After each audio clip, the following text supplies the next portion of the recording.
I'm John Sullivan, U.S. Ambassador to the Russian Federation. Tonight, the U.S. Embassy presents a special musical concert to mark the International Day of Commemoration in memory of the victims of the Holocaust. This day also marks the 76th anniversary of the liberation of Auschwitz-Birkenau by Soviet forces after they encountered 6,000 emaciated prisoners and horrendous evidence of mass murder, a scene repeated by Allied troops liberating other concentration camps throughout Europe in 1944 and 1945. Today, we honor the memory of the 6 million individuals, mothers, fathers, daughters, sons, neighbors, and friends, who lost their lives in the Holocaust. Their lives were cut short from persecution, bigotry, and hatred during an unprecedented period of inhumanity under the Nazi regime. We also honor all those who survived the Holocaust. They personify the endurance of the human spirit. Their voices, testifying to the facts of history, have helped to transmit important lessons of humanity, freedom, and dignity from generation to generation. Additionally, today we honor the liberators of the concentration camps, the Allied forces, including Soviet, American, and British soldiers who risked their own lives to save the lives of so many others. As we vow never again, we remember that this honor day is not for the victims alone, nor for the survivors nor the liberators. The day, most importantly, is meant for those of us who were not there in Auschwitz or Dachau or Ravensbrück. We need to be reminded of the dignity of every being, the interconnected bonds of humankind, and the importance of preserving memory. We need to join the victims, survivors, and liberators in declaring never again. Thank you for joining me and my colleagues at the Embassy and Consulates as we remember the victims of the Holocaust through this evening of music and reflection.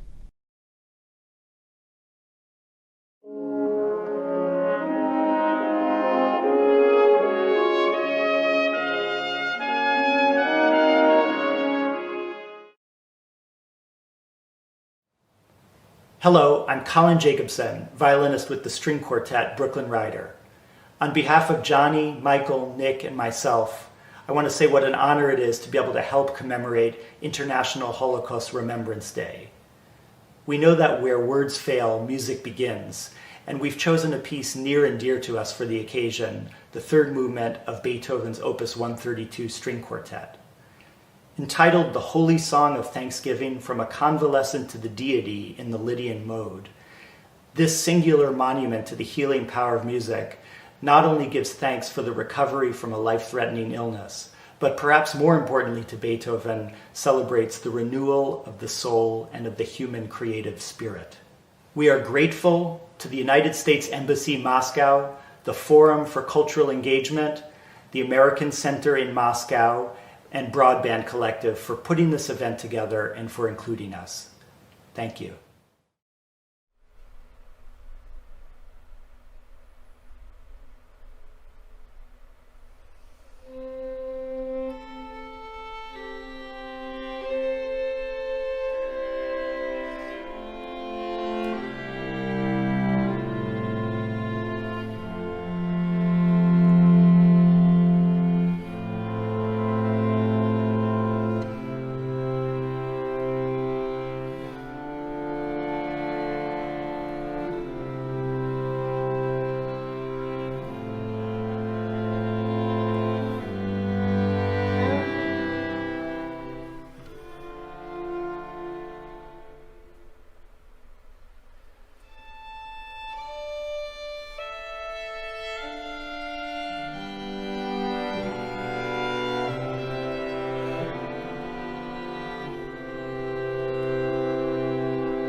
27 января 1945 года советскими войсками был освобожден один из самых страшных лагерей смерти – Аушвиц-Биркенау, или, как его иначе называют, Освенцим.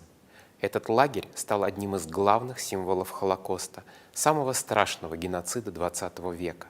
Известно, что даже в концлагерях религиозные евреи молились, старались соблюдать традиции, в частности, традиции встречи святого для евреев дня – субботы.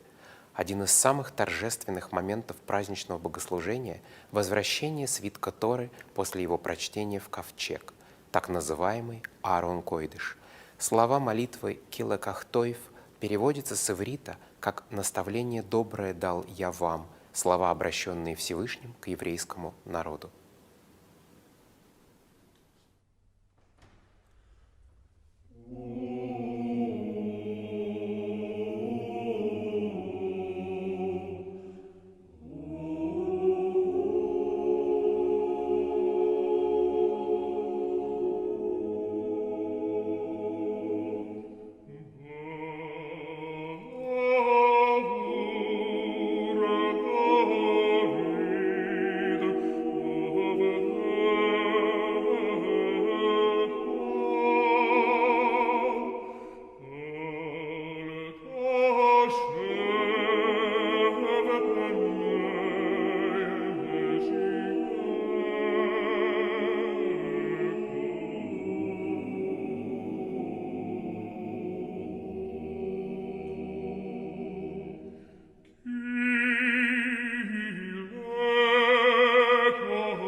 Good evening.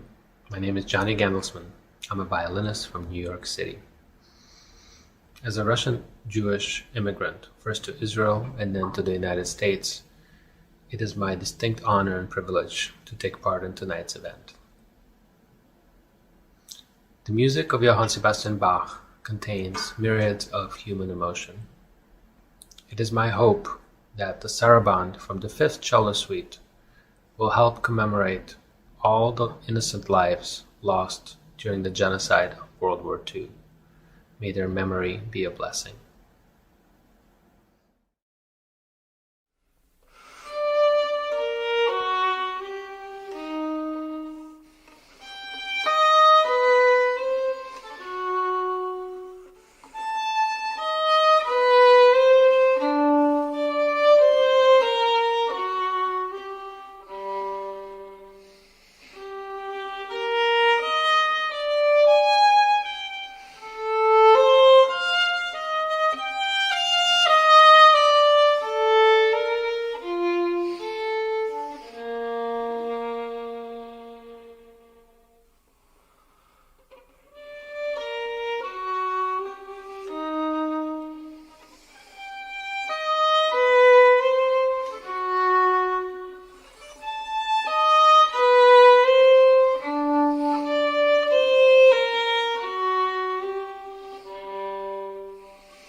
International Holocaust Remembrance Day is a vital occasion, both because we cannot forget the horrors that took place and because it is our responsibility to recognize and stop the long-term patterns that enabled these horrors, whatever new guise they may take.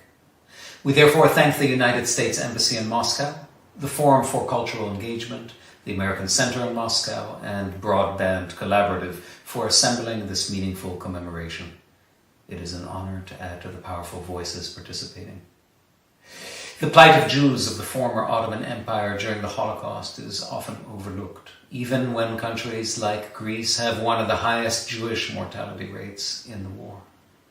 The poem in the song we share with you today is by David Chaim from Salonika, a vibrant Balkan city whose Jewish population was cut down from over 50% to less than 1%.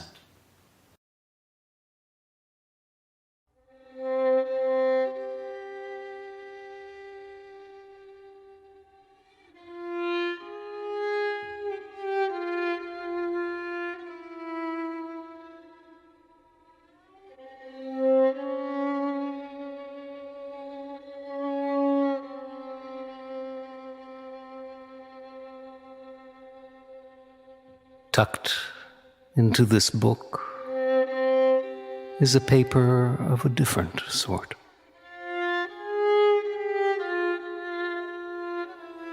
It has been added later. A strange coda.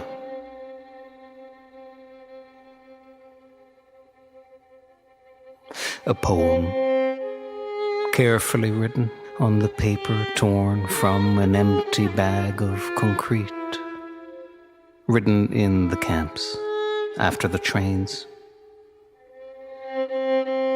It reads, "Siete días encerrados in vagones de behemas, 7 days captive in wagons made for beasts. Once, every 3 days, they open up the door for air.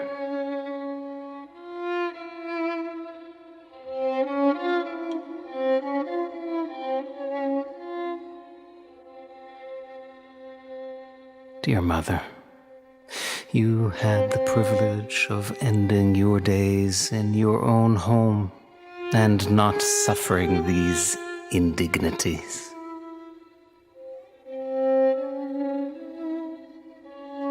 Dear Father, sister,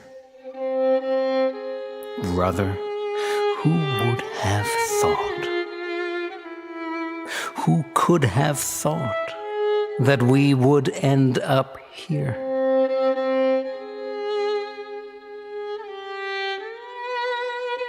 And so Mother and Father and sister and brother, go out and make such a noise that the Lord himself will be unable to continue to ignore you,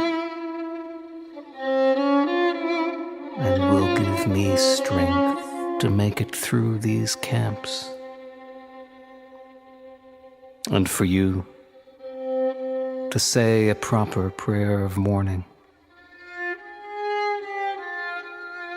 Kaddish. David Chaim from Salonika, Auschwitz, 1943. Siete días encerrados en vagones de demás. Una vez a los 3 días nos quitaban airear. Madre mía, mi querida, tú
in 4, 3, 2, 1, and we're live.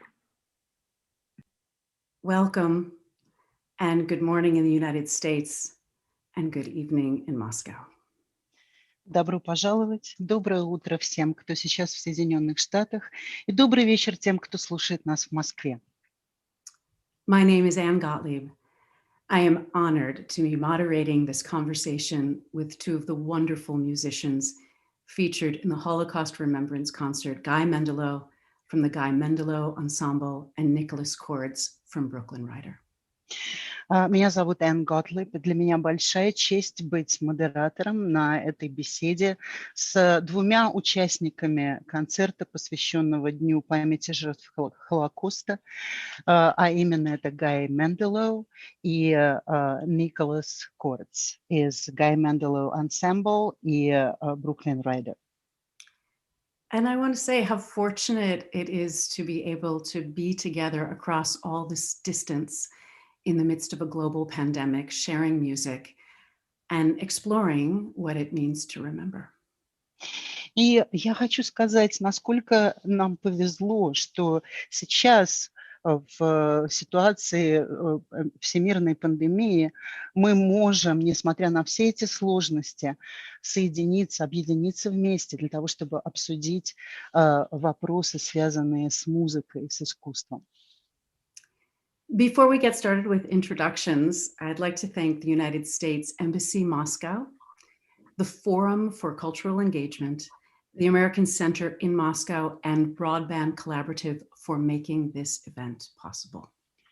И перед тем, как мы начнем, я хотела бы выразить глубокую признательность посольству Соединенных Штатов в Москве, Форуму культурного взаимодействия, Американскому центру и организации Broadband Collaborative за то, что они смогли организовать это событие. And thank you also in advance to our valiant translator, Anna Sosnovskaya. Я также хочу поблагодарить нашего переводчика Анну Сосновскую.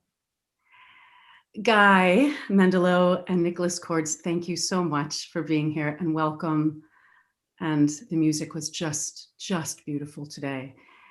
Could you each tell us a little bit about yourself? Guy, why don't we start with you?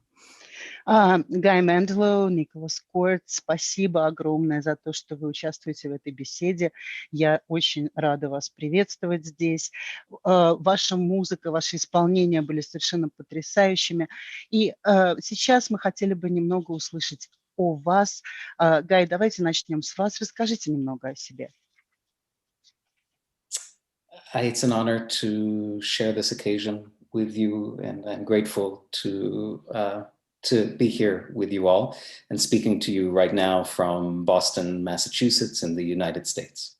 Для меня большая честь участвовать в этом событии, в этом мероприятии, и я счастлив быть с вами сейчас. Я приветствую вас из Бостона, штат Массачусетс. The Guy Mendelou Ensemble is a multicultural ensemble that uses multidisciplinary performance to explore some of the struggles and complexities and contradictions of being fully human and then seeing one another as fully human despite our many differences. Guy Mendelou ансамбль — это сочетание многих культур, это использование различных инструментов, различных стилей музыки в целях исследования тех и изучения той борьбы, тех сложностей, с которыми мы сталкиваемся, пытаясь быть людьми и пытаясь видеть друг друга как людей. I grew up in a family that has had homes around the world, but has always prioritized inquiry and pushing our own boundaries and contribution. Я вырос в семье, которая путешествовала по всему миру. Мы жили в разных частях мира, но при этом мы сохраняли эту целостность в том, что главным ставилось желание узнать больше, расширить границы своих знаний. For generations, we've been driven by a love of story and I think a very thirsty curiosity. И многие поколения моей семьи очень любили само искусство рассказа и важность, и уделяли большое значение важности рассказа. And Nicholas Kortz, welcome. Will you share a little bit about yourself and your work with Brooklyn Rider? Николас Корт, приветствуем вас также. Не могли бы вы рассказать нам немного о себе и о ансамбле Бруклин Райдер? Well, welcome to my music room in Boston. Добро пожаловать в мою музыкальную комнату в Бостоне. So I play in Brooklyn Rider, as you saw. I thought it'd be interesting for the audience. You know what a string quartet is, but I thought it might be interesting for you to hear my definition of a string quartet. Как вы знаете, я играю с ансамблем Brooklyn Rider. И, конечно, аудитории известно, что такое струнный квартет. Но я подумала, может быть, вам будет интересно услышать мое определение струнного квартета. A string quartet is a family of 4 string players who are drawn together against all odds, and who agree on 95, maybe 96% of everything in music, but we wage war on the remaining 5 or 4%. Струнный квартет – это семья, состоящая из 4 музыкантов, которые сошлись вместе, объединились вместе, потому что они согласны на 95% с тем, что происходит в музыке, с их взглядом на музыку. Но 5% оставшихся – это непрекращающаяся борьба. We're 15 years old, and we don't specialize in anything. Нам 15 лет, и мы не специализируемся ни в чем конкретном. Rather, we draw a really large umbrella where we celebrate the 300-year-old tradition of the string quartet, and we're also really invested in the music of our time. We have brought to life more than 100 pieces, and we've collaborated with artists from the jazz world, from folk music worlds, from the dance world, from the visual arts, and many more. Скорее мы, так сказать, отдавая дань и уважение 300-летней истории струнной музыки, мы также очень многое вкладываем в современную музыку. Мы, так сказать, дали жизнь 100 композициям, при этом мы включаем в свою работу представителей других творческих специальностей, таких как джазовые исполнители, фолк-музыканты, танцоры, актеры визуальных, художники визуальные и так далее. Thank you both. And I will introduce myself as well. As I said, my name is Anne Gottlieb. I am an actor, I am a writer and a teacher in the US and Europe. Michael Chekhov, that is a name that will be familiar to many of you, is the great 20th century Russian actor and acting teacher, has been a major influence on my life and my work. I began in earnest a much more in-depth study of the Holocaust while creating a new play called The Wrestling Patient. И я еще раз расскажу, что меня зовут Энн Готлиб. Позвольте рассказать мне немного о себе. Я актриса, писательница, педагог в Соединенных Штатах и Европе. На огромное влияние на мою работу, на мое творчество оказал Михаил Чехов, великий русский актер и педагог. Я начала гораздо глубже изучать историю Холокоста, занимаясь созданием новой пьесы, которая называется «Борющийся пациент». И это пьеса о голландской писательнице Etty Hillesum. Yes, so Etty Hillesum was a Dutch Jewish writer. I followed in her footsteps. I mean, when I say that, I actually followed through her diaries and letters, her path. Etty Hillesum была голландской писательницей, и готовя эту пьесу, я изучала очень глубоко ее жизнь, ее творчество, я читала ее дневники, я как бы следовала ее путем. And her story is the story of a spiritual transformation 2 years before her death in Auschwitz. И ее история – это история духовного преображения, которое произошло с ней за 2 года до того, как она погибла в Освенциме. So I'd like to begin our exploration of remembering. And that's И, with, okay, sorry. Go ahead, Anna. и я хотела бы начать вот это наше изучение воспоминаний. And I hope this frame will help us. So 76 years ago today, January 27th. Итак, 76 лет назад, ровно 76 лет назад исполнилось сегодня, 27 января. Having liberated Krakow and Warsaw, Soviet troops entered the camps at Auschwitz-Birkenau, Poland, and they were unprepared for what they would encounter. Советские войска освободили Краков и Варшаву и вошли в Освенцим, освободили Освенцим. И они были совершенно не готовы к тому, что они там увидели. I imagine that in the moment when one of those brave Soviet soldiers met eyes with one of the 6,000 barely living beings, there was just connection between souls. И я представляю себе этот момент, тот момент, когда один из этих смелых русских солдат встретился глазами с одним из 6,000 еле живых узников Освенцима. И это был момент объединения душ. And there was compassion for suffering without designation of race or religion or nationality. И все, что здесь было, что там было в тот момент, это сострадание тому, что они увидели, сопереживание страданиям других, вне зависимости от их расы, национальности или религии. And so as we are remembering today, I am wondering if we have been forgetting a lesson from the Holocaust, which is how to have this direct and profound human connection to each other.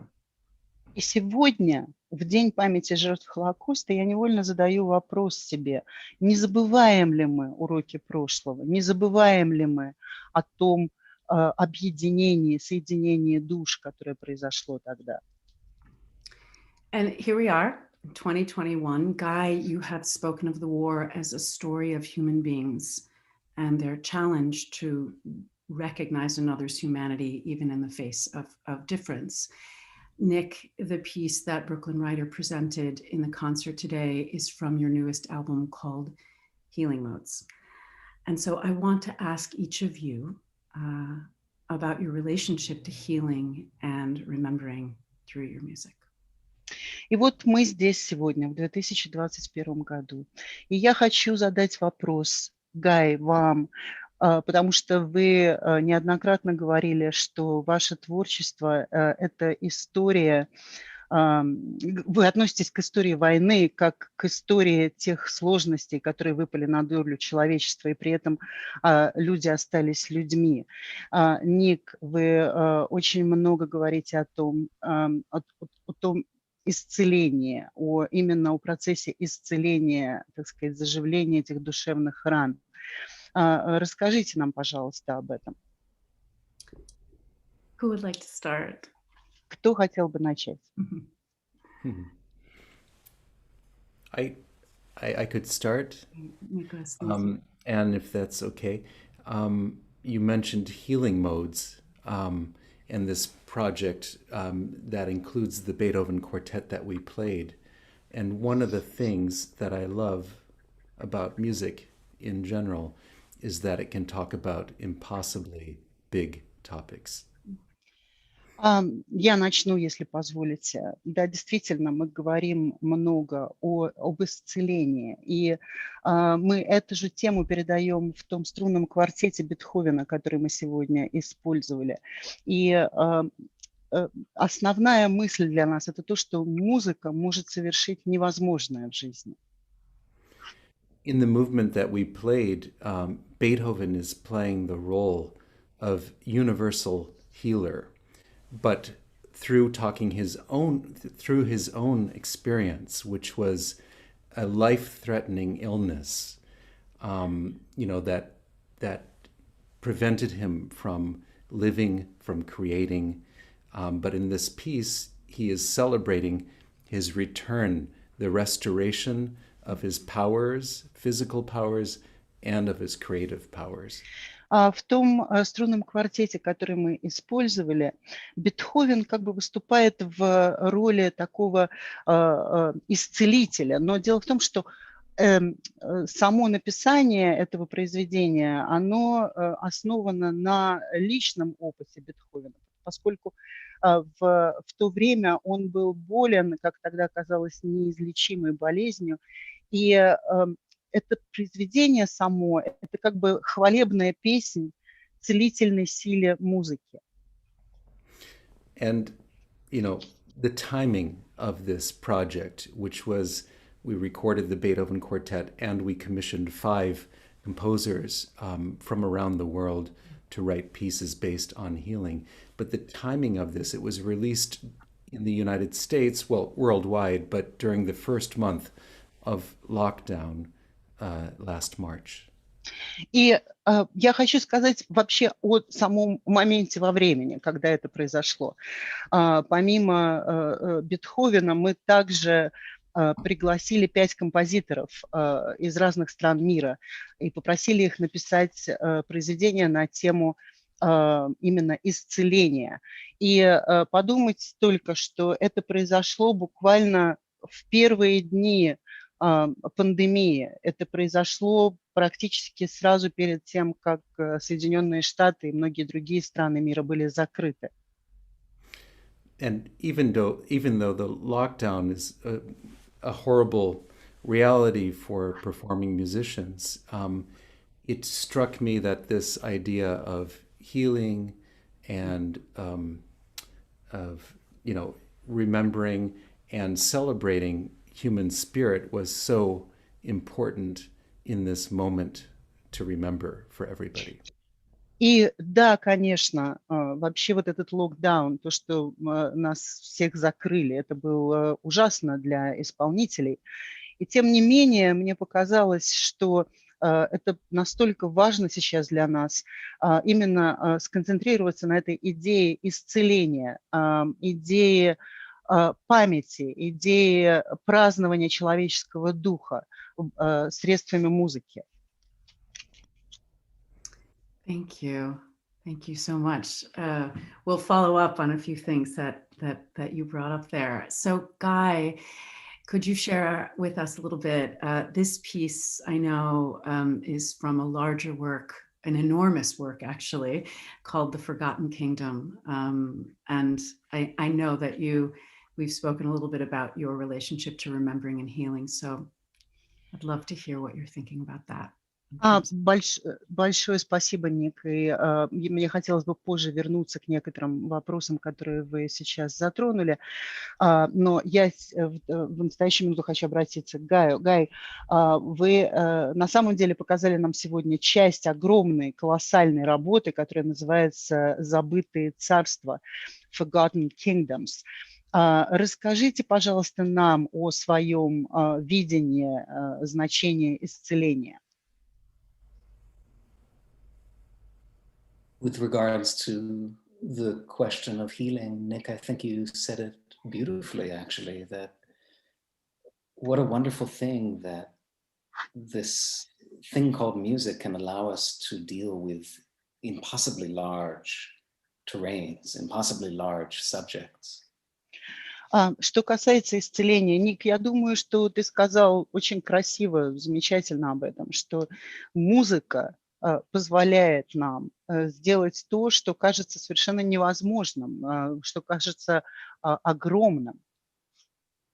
And I think that in order to deal with this kind of terrain, this kind of subject, the musician's job is first and foremost to listen to one another and to ourselves in as refined a way as we can possibly muster. That is the most important thing about music, I think, is listening.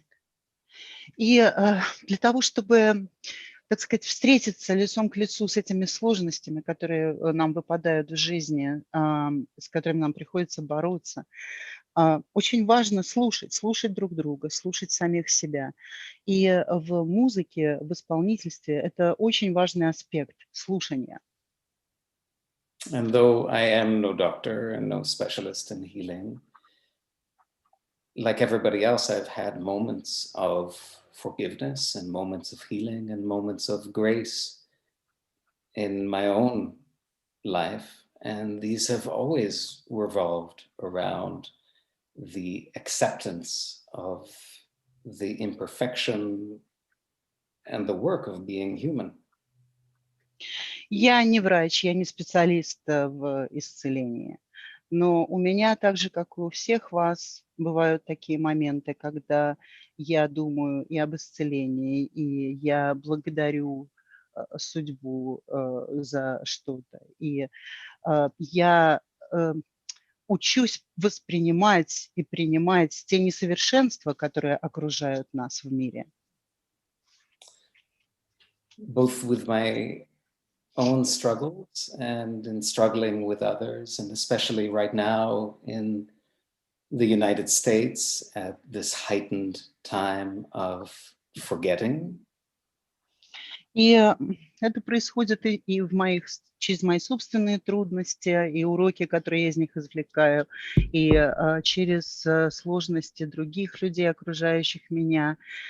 И особенно сейчас, сегодня в Соединенных Штатах, когда здесь столько различных проблем, и одна из них — это то, что люди забывают свое прошлое.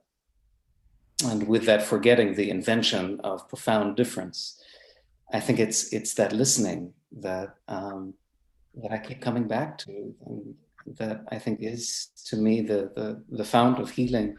And what a gift it is that we have things like music and the arts, which, after all, are really all about being able to connect to one another and to hear one another, to listen to one another, despite whatever apparent outward differences there may be. И насколько важно сегодня именно уметь слушать. И для меня умение слушать — это основа исцеления, восстановления.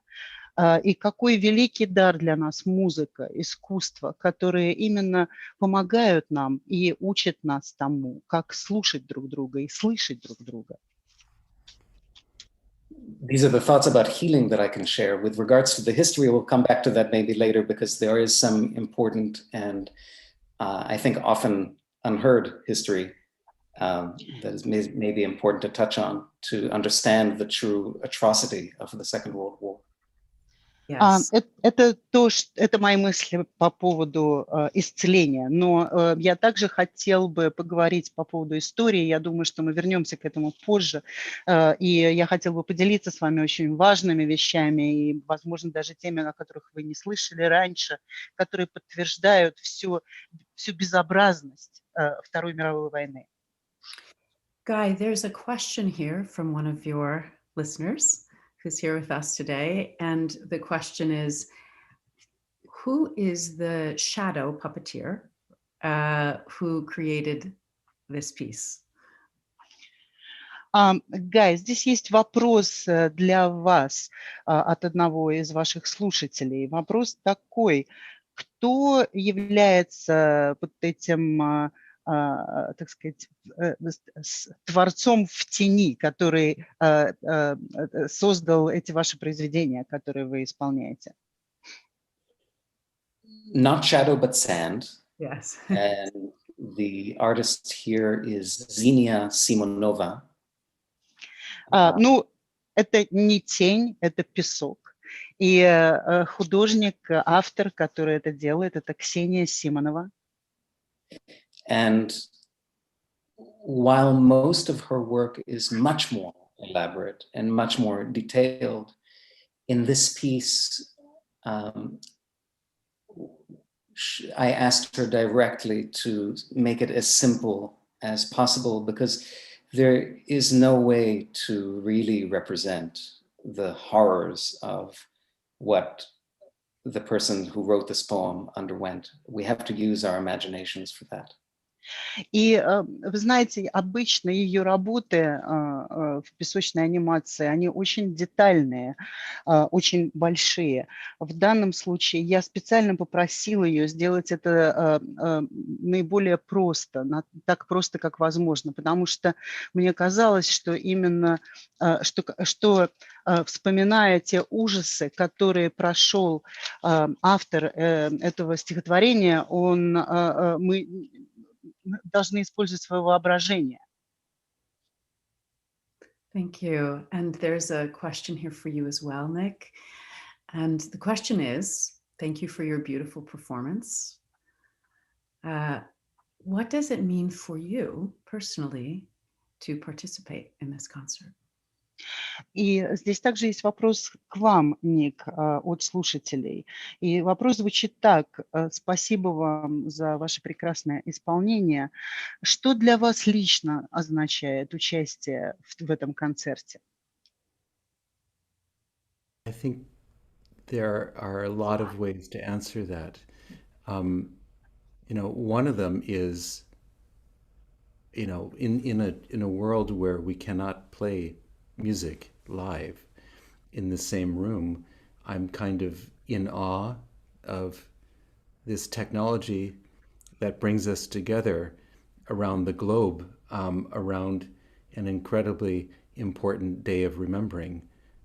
На этот вопрос можно отвечать долго и в разных словах, но я хочу в первую очередь сказать, что в сегодняшнем мире, когда музыканты не могут исполнять музыку вместе, находясь в одном помещении, я совершенно потрясен и восхищен современной технологией, которая позволяет нам соединиться вместе, при том, что мы находимся в разных частях света. And the other thing I would just maybe add is also the extension of this through this conversation, which is not always something that happens in a concert. I mean, music is a conversation, but I mean this conversation. And there's an idea, like when I hear Guy talk about forgetting, and the quality of music to act as memory for that, it's very inspiring for me.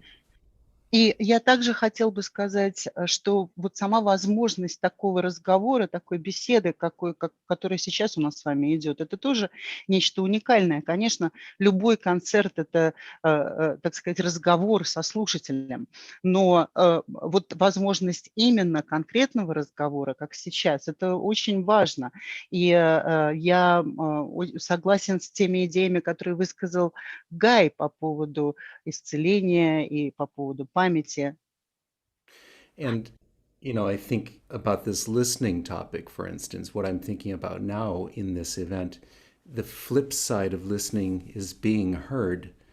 And we are in a moment in the United States where issues of equality and justice depend on being heard, like the Black Lives Matter movement. И слушая Гая, то, что он говорил по поводу того, насколько важно уметь слушать и слышать, и насколько это бывает сложно, я думал в то же самое время, насколько важно быть услышанным. И сегодня в Соединенных Штатах это наиболее остро стоит, важность именно того, чтобы быть услышанным. Услышанным по поводу различного неравенства, расового неравенства, по поводу движений, протеста, таких как Black Lives Matter.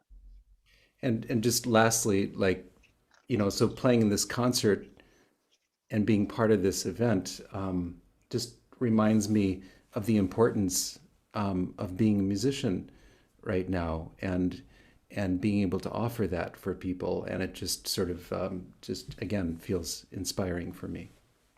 И для меня участие в этом концерте это источник огромного вдохновения, потому что именно сейчас я наиболее остро чувствую, как важна роль музыканта в мире.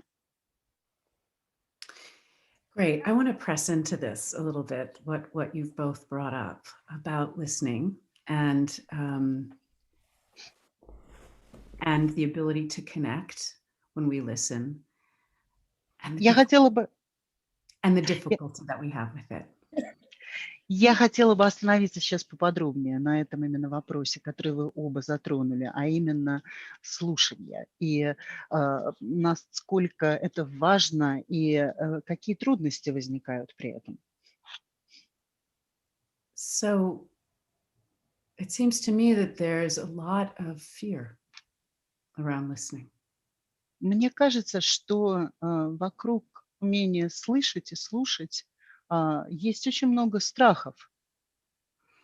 So much so that we sometimes we don't want to hear because it feels threatening. And that's, it can be anyone's position, right? It could be a world event, it could be a personal situation.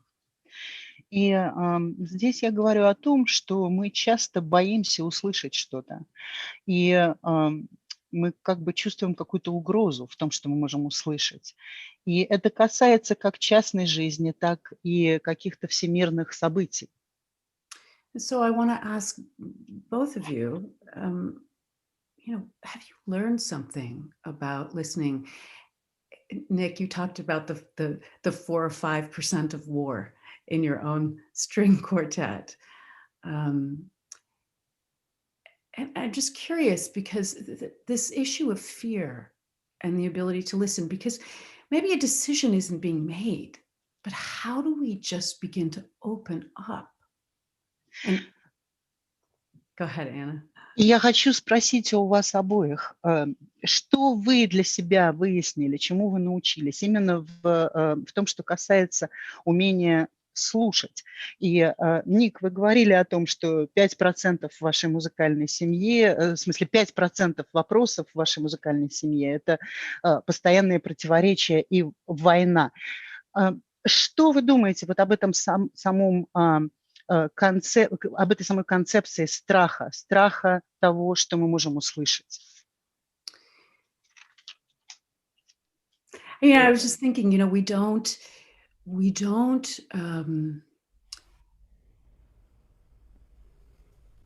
we often don't listen for something that is unexpected. We often listen for what we want to hear. Мы часто не слышим и не хотим слышать что-то неожиданное. Мы все хотим слышать только то, что мы хотим услышать. So I'll let you guys take it from here. Your responses to that. Я попрошу вас ответить. Well, I think listening, I'll just jump in. I think listening, we can't expect to listen in that kind of deep way and hear everything on a first encounter. So I think listening is about listening many times over a sustained amount of time and developing real relationships with the people that we are listening to. Позвольте мне начать. Что я думаю по поводу слушания и умения слышать? Мы не можем ожидать, что мы услышим все с первого же раза. Поэтому необходимо слушать много раз для того, чтобы образовалось это понимание с нашими слушателями.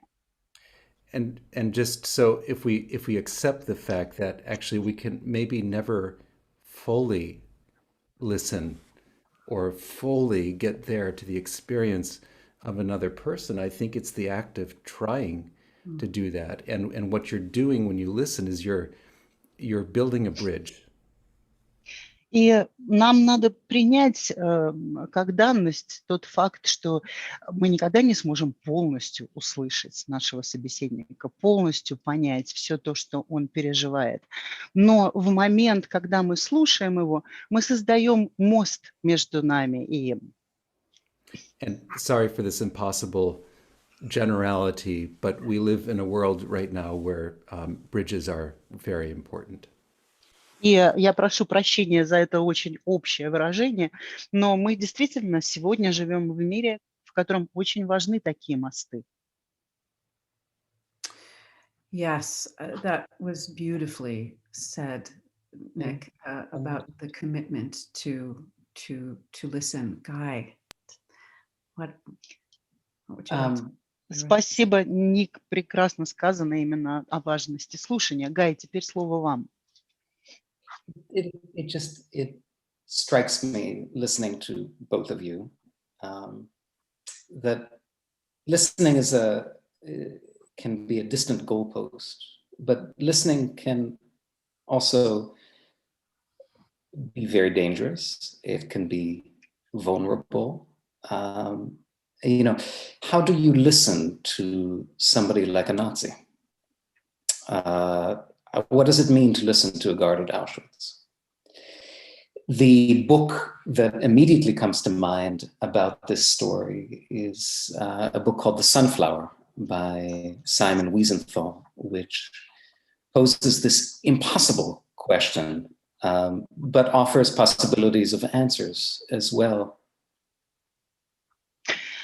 Сейчас, слушая вас обоих, мне приходит вот что на ум. Насколько слушание является такой глобальной целью, и при этом сам процесс слушания может быть очень опасным, и мы можем быть очень уязвимыми. Как, например, слушать кого-то, как слушать нациста? Как слушать то, что говорит охранник в Освенциме? И мне сразу же приходит на ум произведение «Подсолнечник» Саймона Уизенфола. This is a short story with a major philosophical dilemma. And what do you do when you are invited to listen to a dying Nazi who has committed murder of innocent children and women and grandparents? What does it mean at this point? This is really the extreme, right? Это короткий рассказ, который ставит при этом огромную философскую дилемму. Что делать, когда вы слушаете умирающего нациста, который убил множество детей, женщин, стариков? Как с этим существовать?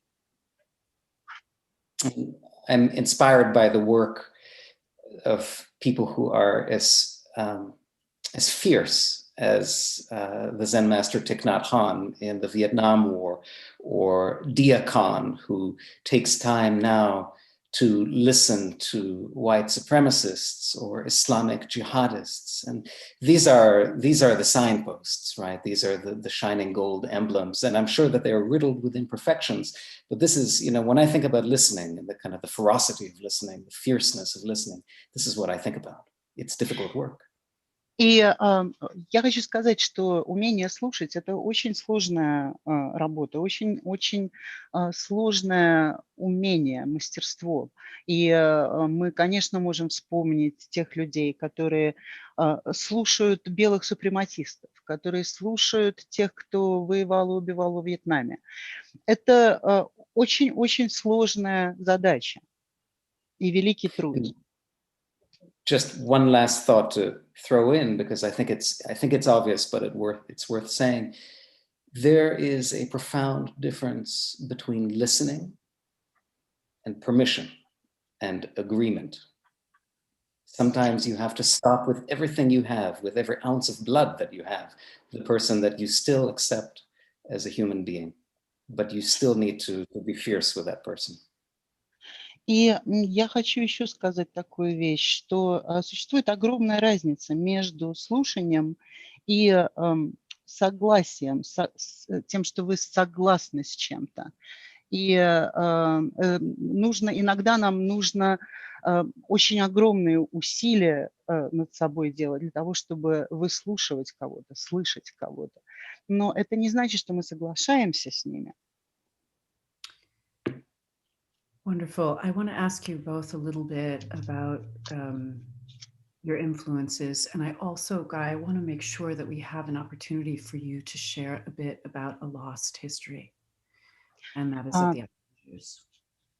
Замечательно. Я сейчас хотела бы спросить вас о том, что и кто повлияли на ваше творчество. И, Гай, я еще хотела бы остановиться на вопросе вашей личной истории семейной.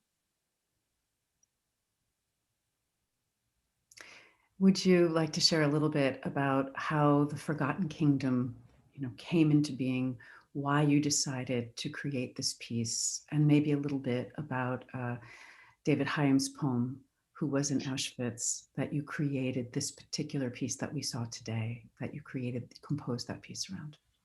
Поэтому, может быть, вы расскажете немного о, собственно, вот этом произведении «Забытые царства», Forgotten Kingdom, и расскажете об идее, которая, так сказать, стоит за этим произведением. И также, может быть, вы расскажете нам о Давиде Хайме, по стихотворению которого было написано то произведение музыкальное, которое вы исполняли сегодня.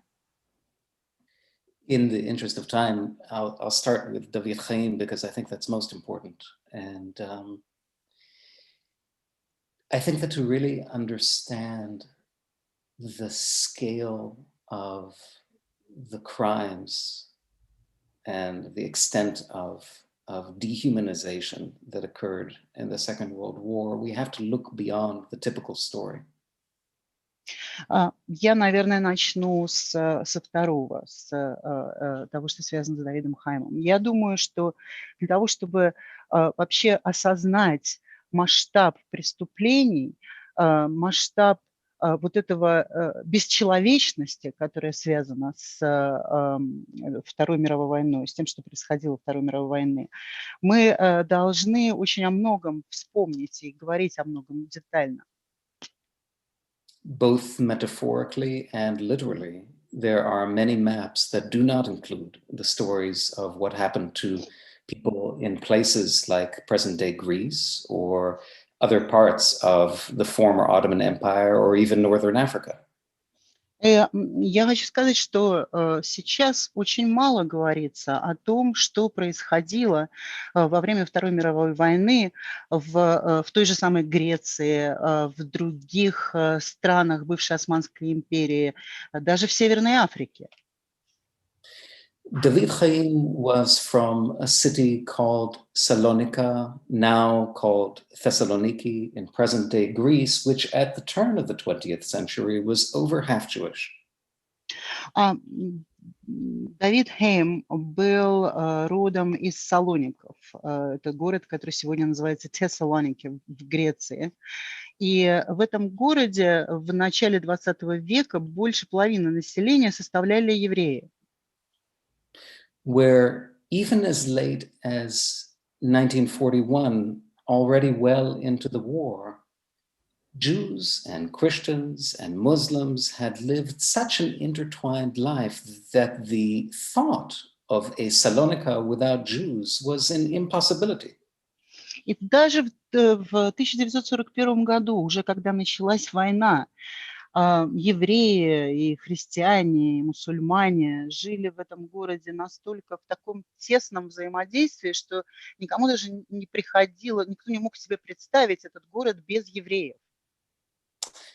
And yet, despite a history of already nationalization and deportations, let's not forget the Armenians traveled the same trains, the same cattle cars, the same railway lines. Not too many years before, what happened in Salonika was just unimaginable because a city that had, on the eve of war, let's say 50,000 Jews, after the war had 2,000 Jews. And we can do the math there.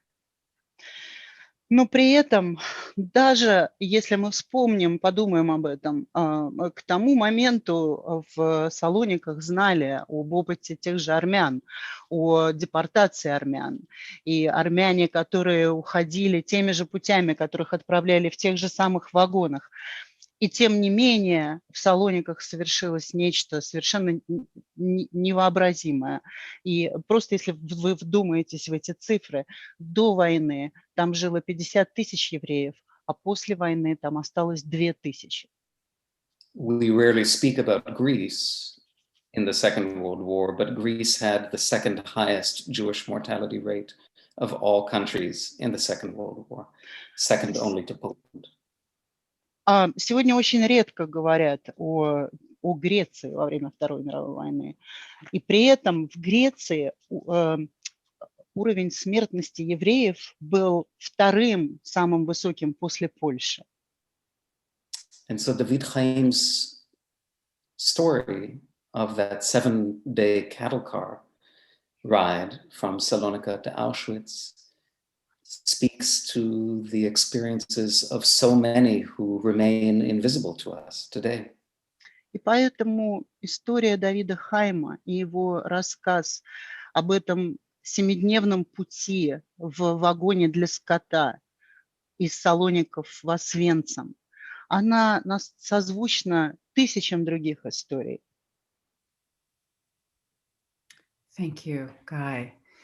It is still very arresting to hear this history, and arresting that it's still necessary for us to unearth this history, to learn about this history 76, 75 years after the fact. Спасибо, Гай, за эти слова. И я думаю, насколько необходимо для нас помнить эту историю и не забывать ее, и чтобы она оставалась с нами в такой же, какой она была 76-75 лет тому назад. In the last minutes that we have left together, I just wanted to ask both of you a little bit about your influences personally and musically. У нас осталось несколько минут, и я хотела бы, чтобы вы сейчас рассказали о том, что именно повлияло на вас в вашем творчестве, как на личном уровне, так и на профессиональном. Nick? Nick? Yeah, I so many, you know, there's so many, but I have been thinking, you know, a lot about the past greats in the string playing tradition. Очень многое повлияло на меня. Мне даже сейчас сложно все охватить, но, разумеется, это великие музыканты, которые писали для струнных инструментов. Artists of extraordinary ability who realized that they had an incredibly significant platform, and decided to stand for something in the world. Это творцы, творческие люди выдающихся способностей, которые в какой-то момент осознали, что их талант дает им такую очень сильную платформу для того, чтобы высказать то, что важно для них остальному миру. Guy mentioned Poland, and I think of the Polish virtuoso violinist Bronislaw Huberman. Гай упомянул Польшу, и я сразу же подумал о польском музыканте-виртуозе Брониславе Губермане, who in the 1930s decided to form an orchestra, the Palestine Symphony Orchestra, which later became the Israel Philharmonic, and thus saving the lives of hundreds of people. В 30-х годах он решил создать палестинский симфонический оркестр, на основе которого потом возникла Израильская филармония. И благодаря этому оркестру были сохранены сотни человеческих жизней. A name and a person that is still revered today in Israel and other places, but also my teacher at school, Felix Galamir, when I asked him about Huberman, he started to cry because he was one of the musicians that Huberman took with him to Israel. Сегодня его имя очень высоко почитается в Израиле, но я могу сказать, что мой учитель Феликс Геламир, когда я спросил его о Губермане, он начал плакать и сказал мне, что он сам был одним из тех людей, жизни которых были спасены, потому что Губерман вывез их вместе с оркестром.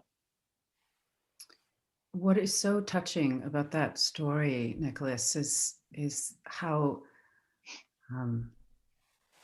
the war and what happened in the war and the Holocaust has touched you, has become part of your fabric, part of your influence, part of what moves you, and that this event that happened, that this catastrophic series of events over years that happened, actually we are connected, and part of the work that I'm working on right now in a new play is about how the war lives in people long after the people who were in the war die. How does it live in generations, in our bodies? Это совершенно потрясающе слышать о том, что именно война стала частью того, что повлияло на вас, на ваше творчество. И сейчас, особенно когда мы, так сказать, находимся по времени, вот мы отмечаем годовщину этого катастрофического события, этой катастрофы в мире, и мы не можем не думать о том, что эти события войны, множество этих событий остались с нами, и они повлияли на нас, и повлияли на наше творчество. And finally, Guy, I wonder if you want to share anything about your family's history before we close this event.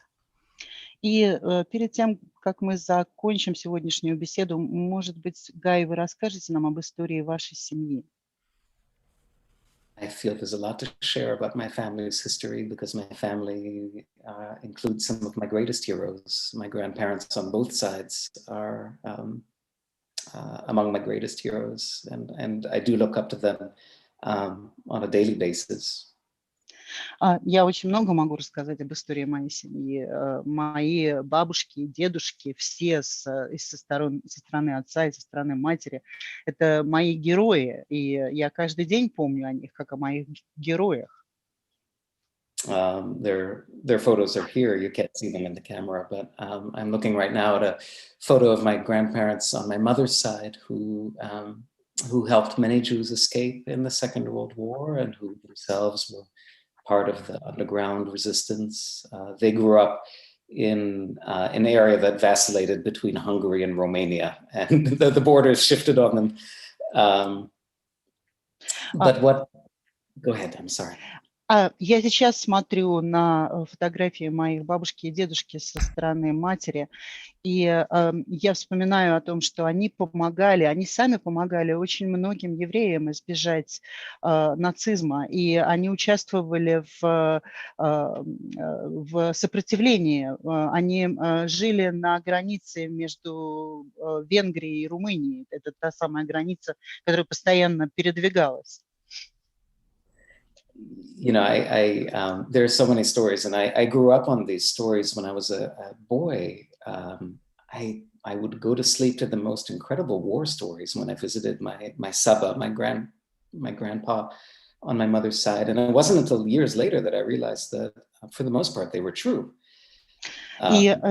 Я вырос на историях о войне, и я помню, что мой дедушка, отец моей матери, он перед сном рассказывал мне, мальчику, что-то о войне, и на самом деле прошло много лет, прежде чем я понял, что эти истории были правдой.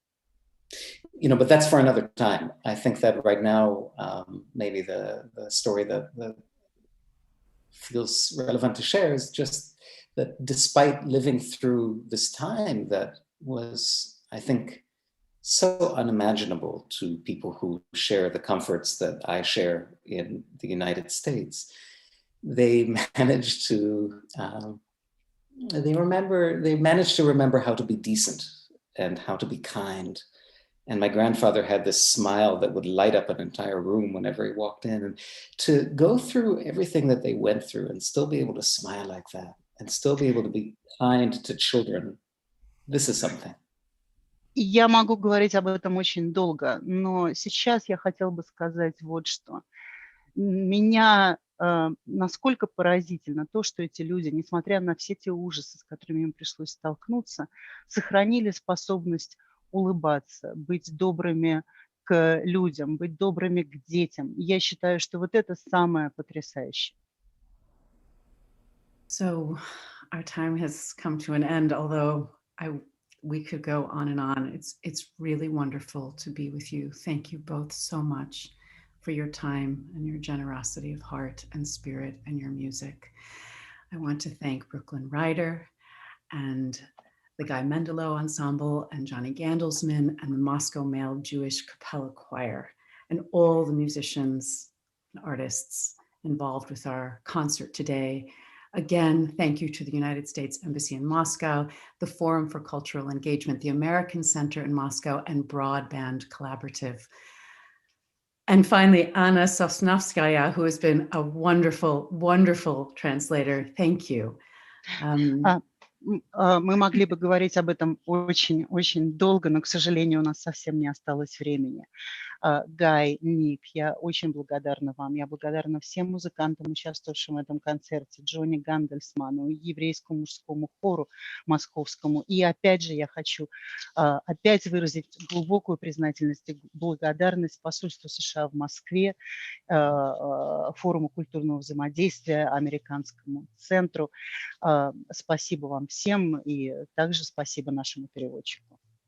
And so I will just close by saying from all of us here in the US to all of you who are listening, all around the world, and certainly in Moscow and Russia, we all wish you health and peace and beauty in the new year. И от всех нас здесь, в Соединенных Штатах, я хочу сказать всем вам, кто слушает нас во всем мире, и, конечно, тем, кто слушает нас в России, в Москве, мы желаем вам в наступившем году здоровья, мира и гармонии. Thank you. Thank you. Спасибо.